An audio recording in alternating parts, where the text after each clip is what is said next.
For those of you who may have been wondering what was going on here prior to this 4 o'clock liturgy, we celebrated the sacrament of confirmation.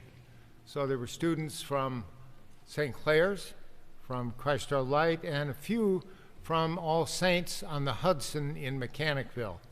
And so the church looked so wonderful. It was almost full, except for this section and this section had a smattering of people. Other than that, it was full, and we celebrated. We celebrated the wonderful sacrament of confirmation, the gift of God's Spirit. And what a wonderful group of young people we have. We should be immensely and are immensely proud of them. Jesus in Matthew's gospel is pretty hard gospel, isn't it? Sometimes it's hard to listen to. Sometimes Jesus needs to give hard parables. But Jesus is continuing the theme of preparedness, to be prepared, that he began in last Sunday's gospel. Remember the delay of the bridegroom and the virgins who had the oil for their lamps and those who did not? And this week's parable focuses on how the people use their time waiting for the one who has promised to return. You know, one of the things that I love to say, instead of how does one spend one's time, maybe a better way to put it, how does one invest one's time rather than spending it? And notice the trust that the master in this gospel has in his servants. He gave to each one of them a significant amount, and he left it up to them as to what to do with it. And I think we call that free will, because God has granted us with the gift of free will. And it's important to note that Matthew was writing to a church in the 80s, and it was primarily a Jewish Christian church in the area of Antioch. It was pretty much of a middle-class community. But they had buried the truth to keep it pure.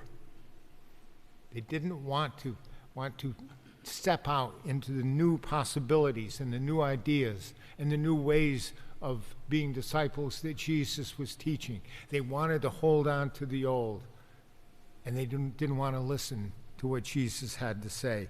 And in effect, they were destroying the treasure that God had entrusted to them. And this parable that Matthew's Jesus offers is an attempt to wake up the disciples, wake up to the urgency of the moment that Jesus was placing before them. Matthew is speaking to you and me too. He's speaking to all of us. Wake up and see the opportunity that God is presenting to us this day.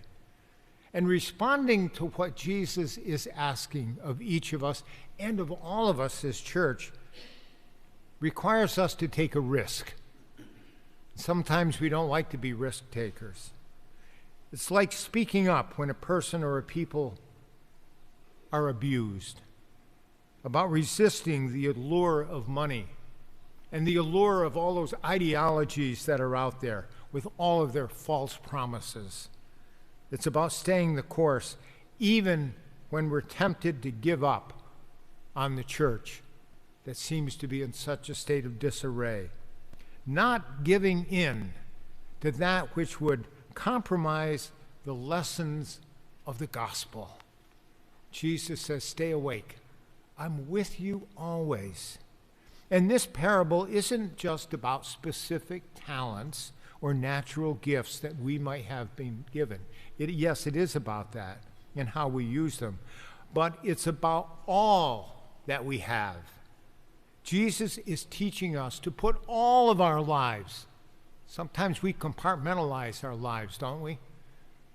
Maybe we come to this worship space and we worship God in a compartment, and then we go back out and we go outside the compartment. And Jesus is asking us to put everything on the line in his service, not just specific talents. It's about investing ourselves in God's name. It's about how we cooperate with that initial gift of the Spirit that's given to us by God. Again, I say, and I've said it a number of times recently, sometimes we think that we're primarily human beings trying to figure out how to be spiritual, when the converse is true. We are spiritual beings trying to figure out how to be human. We're spiritual beings because we read in the book of Genesis that God created us in God's image, and therefore we have to be spiritual beings trying to figure out how to be human. God is giving us of God's self. It's God's nature to give. And so as we receive the divine Spirit and try to spark that divine Spirit within us, we try to give it away. What has been freely received, and it didn't cost us anything to receive God's Spirit, we need to freely give away. And that can be hard, can't it? To freely give away God's Spirit. So what happens? See if this isn't true in your own experience. We become conscious of more Spirit. When Spirit is given away, it doubles. It doubles, and we are given greater responsibility to give it away. And Jesus calls this process of entering into the joy of your Master's kingdom. At the end of our Eucharistic celebration today, you and I are going to be blessed by Father Bradley. We're going to be dismissed. Go in peace. And we have a choice. You and I have a choice today as we walk out of these doors. We can be like those first two servants who chose to take a risk by speaking and acting on their faith, making it real in their lives, by investing Christ's name. Or we can be like that third servant who chose to keep his faith nice and neat, in a nice, neat package, and all to himself, and did nothing. Should we take a risk? Or should we play it safe?